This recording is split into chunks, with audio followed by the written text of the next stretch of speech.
Assalamualaikum warahmatullahi wabarakatuh.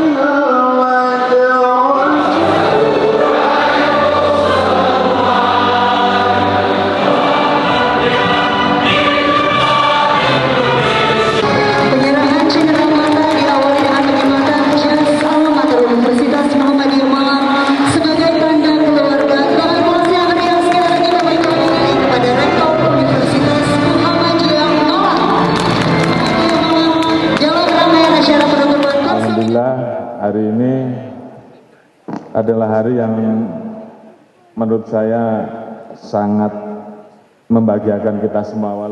Terima kasih Pak Rektor atas undangannya dan juga seluruh keluarga besar Muhammadiyah.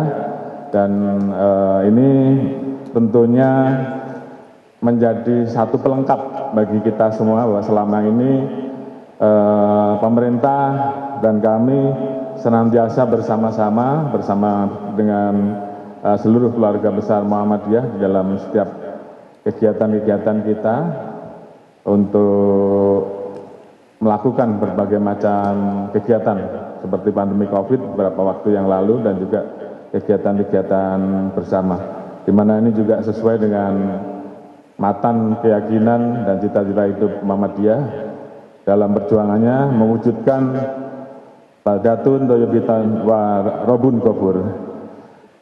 Angkatan muda Muhammadiyah tentunya harus berkontribusi dalam mempersiapkan generasi penerus, karena memang adik-adik semua adalah calon-calon pimpinan ke depan di tahun 2045. Jadi saya nanti tinggal nonton siapa yang jadi presiden, siapa yang jadi menteri, siapa yang jadi gubernur.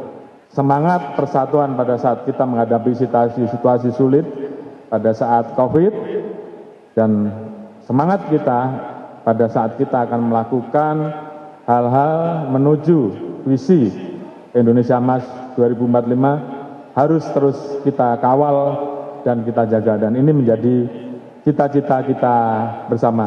Mungkin itu yang bisa saya sampaikan karena saya diminta menutup.